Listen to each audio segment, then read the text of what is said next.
Hi, this is Reece Healey with another segment of Tell Me a Story in 2 minutes. I am going to resume into thin air with the final chapter, and that is chapter 8 before the epilogue. So here we go.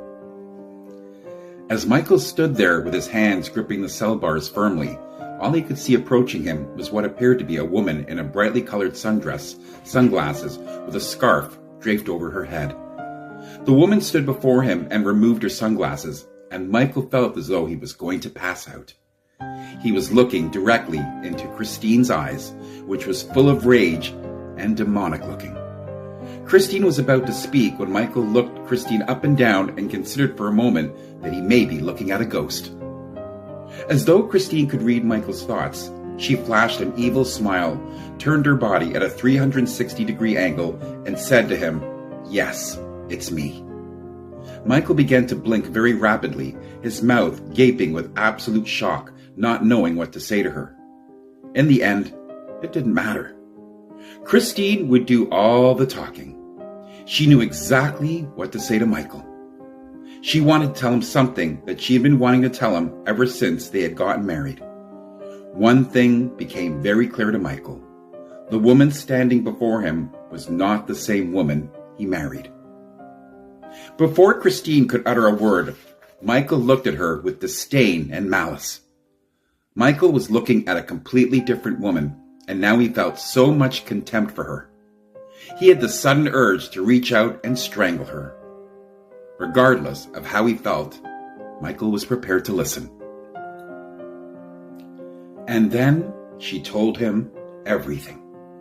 Michael and Christine had been married for 5 years, and they were childless. She wanted children, but he did not. And the sordid truth had finally surfaced. Michael had secretly gotten a vasectomy, and Christine had found out. For 5 years, Christine had been plotting her revenge, and all because Michael did not have the nerve to own up to the truth about his vasectomy. Christine had asked him why. Michael then asked Christine how she found out.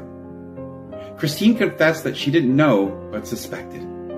Call it women's intuition, but truth be told, it was at that exact moment Michael confessed what Christine had already suspected. And when Michael had finally come clean, Christine was enraged. But she kept her composure because in the end, she knew she had won. She could now get on with her life and start again under an assumed identity. Michael could rot in that jail cell for all she cared. As Christine got up to leave, Michael tried to grab her arm, but he was not able to extend his arm very far without his elbow from being stuck between the bars. They both looked at each other for what seemed like an eternity before Michael conjured up the nerve to speak.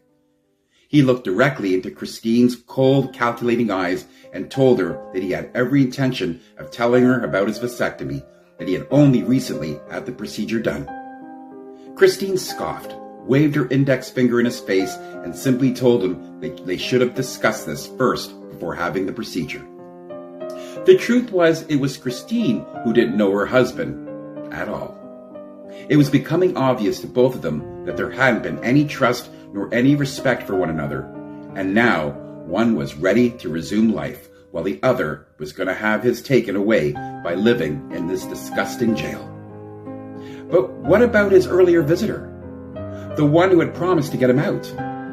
Christine looked at Michael as though she could read his mind, and then out of the corner of his eye, that same man approached them and put an arm around Christine's waist. Michael's heart began to race as he rubbed his fingers through his hair and then stomped the ground in frustration. And after Christine had introduced the man to Michael as her new husband, she placed her sunglasses on her face, grabbed the man's hand, smiled back at Michael, and walked away to begin their new life. Michael pulled tightly on the cell bars and yelled, "Screw you," until he could no longer see them. Well, there it is, chapter 8. As I mentioned, there is an epilogue, and I trust me when I tell you, the epilogue is going to blow you away. So until next time, my name is Reece Healey for Tell Me a Story in 2 minutes. Until next time, see you soon. Bye for now.